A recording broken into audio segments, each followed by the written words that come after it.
You told them it was fine. You meant it, too. In the moment, you let it go. You hugged it out, shook hands, moved on. And then, 3 weeks later, lying in bed at 1 a.m., the whole thing replayed in perfect detail. You forgave them. So why does your brain refuse to forget? This is one of the strangest contradictions in human psychology. We are remarkably fast at forgiving. We are remarkably slow, sometimes never, at forgetting. And those two processes, despite living in the same brain, despite often happening to the same event, are not actually connected the way you'd assume. Think about the last time someone hurt you, even in a small way. A friend who canceled on you last minute, a partner who said something careless, a coworker who took credit for your idea. In most cases, you probably forgave them within days, sometimes within hours. You told yourself it wasn't worth holding on to. You decided the relationship mattered more than the grudge. But the memory stayed, crystal clear, available on demand. Years later, you can still recall the exact tone of their voice, the exact words, the exact moment your stomach dropped.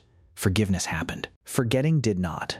Why would your brain build it this way? A researcher named McCullough, who has spent decades studying the psychology of forgiveness, has argued that forgiveness is not really about erasing a memory. It is about changing your motivation toward the person who hurt you. Forgiveness, in this framework, is a decision to stop wanting revenge and stop avoiding the person. It is behavioral. It is functional. It is, essentially, your brain deciding that the relationship is worth more than the punishment. But here's the critical detail. Nowhere in that definition does the memory get deleted. Forgiveness was never designed to be amnesia. It was designed to let you keep living next to someone, working with someone, loving someone, even after they've wronged you, without burning the relationship down. Your ancestors needed this. In small tribal groups, where you couldn't simply unfriend someone and never see them again, holding on to every grievance forever would have made daily life impossible. So evolution built a system that let people repair relationships quickly, while still keeping a private, permanent record of what happened. That private record is where the real strangeness lives. Memory researchers have found that emotionally charged memories, especially ones involving betrayal, social pain, or humiliation, are encoded differently than neutral ones. A part of your brain called the amygdala, which processes emotional intensity, tags certain memories as significant the moment they happen. Once a memory gets tagged this way, your brain treats it like a priority file. It gets reinforced more strongly during sleep.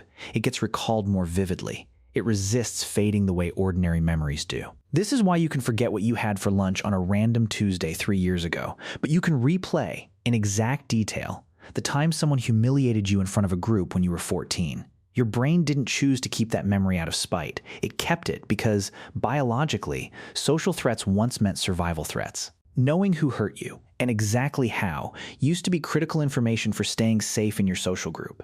There's a researcher named Elizabeth Phelps who has studied how emotion physically changes memory storage. Her work suggests that the amygdala doesn't just tag emotional memories as important, it also strengthens the connections those memories form with other parts of the brain, embedding them more deeply into your overall narrative of who you are and who you can trust. This is part of why a single betrayal can color how you interpret someone's behavior for years afterward, even after you've genuinely forgiven them. The memory isn't filed away as a closed case. It's filed away as a reference document, ready to be pulled out the next time anything resembles that original wound.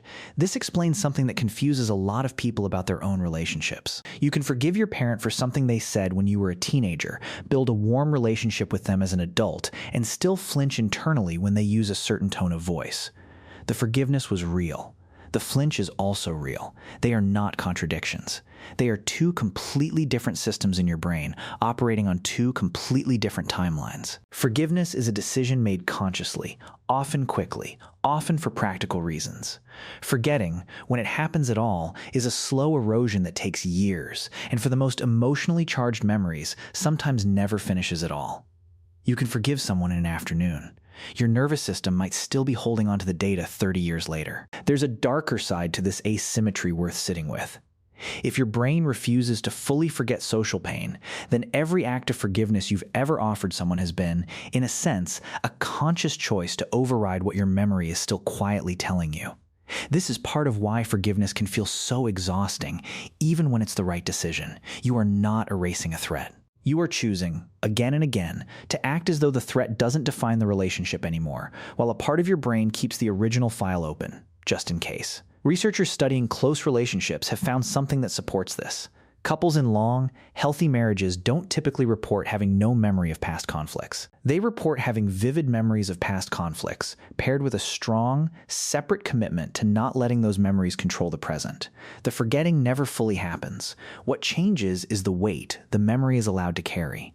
This is sometimes called emotional reframing, and it doesn't erase the data. It just changes the story your brain tells about what that data means. This might also explain why forgiveness sometimes feels incomplete or shaky, even when you genuinely want to let something go. If your definition of forgiveness secretly includes forgetting, you will always feel like you're failing at it, because forgetting was never actually part of the process. The flashback, the occasional flash of resentment, the moment of hesitation when trust is tested again, none of these mean your forgiveness wasn't genuine. They mean your amygdala is doing exactly what it evolved to do. There's an uncomfortable flip side here too. The same mechanism that makes betrayal memories so persistent in close relationships is also what makes grudges, prejudice, and intergroup conflict so difficult to dissolve, even generations after the original event. A community can rationally forgive, can build new relationships, can move forward in practical terms, while the emotional memory of harm continues to be passed down, reinforced in stories, in caution, in inherited wariness. Forgiveness, on a societal scale, often works the same way it works between two people. The decision to coexist comes faster than the disappearance of the underlying memory, and sometimes the memory never disappears at all. It simply gets passed to the next generation in a softer form. Consider how this plays out in the smallest, most ordinary moments of daily life. You apologize to your sibling after an argument, and they say it's water under the bridge. A week later, you make an offhand joke that lands wrong, and you watch their face tighten for half a second before they recover.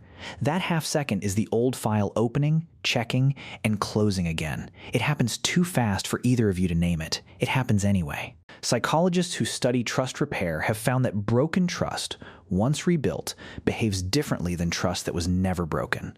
Couples who have been through infidelity and stayed together often describe a strange new vigilance that never fully turns off, even years into a genuinely repaired relationship.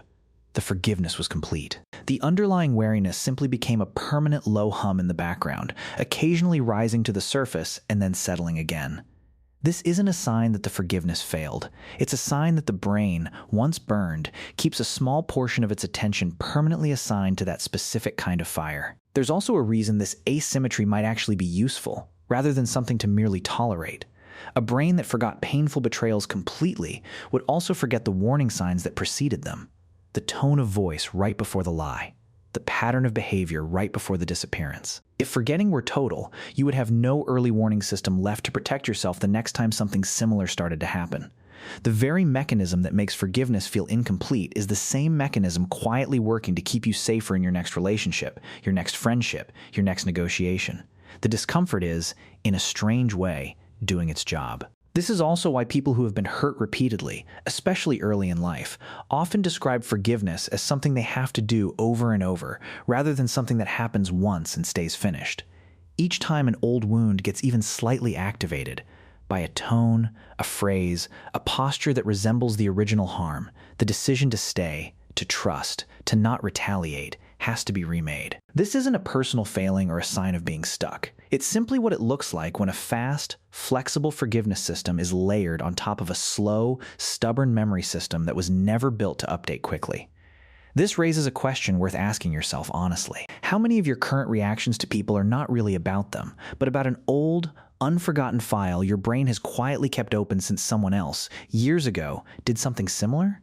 The friend who goes quiet for too long and triggers a flash of old abandonment. The partner who raises their voice slightly and triggers a flash of an old argument that has nothing to do with the current moment. You're not imagining things. You're not being irrational. You are simply living with a memory system that was built to forgive efficiently and forget reluctantly, because for most of human history, remembering who hurt you and how was a matter of survival, not grudge holding. Knowing this doesn't make the old memories disappear, but it does change what you're allowed to expect from yourself. Forgiveness was never supposed to mean the memory goes away. It was only ever supposed to mean you've decided the relationship matters more than the punishment. The fact that your stomach still drops sometimes, the fact that the old scene still replays at 1 a.m., isn't proof that you failed to forgive. It's proof that you're human and that your brain, quietly and without asking your permission, is still doing the one job it was built to do. You told them it was fine. You meant it. And your brain, somewhere underneath that decision, simply never agreed to forget.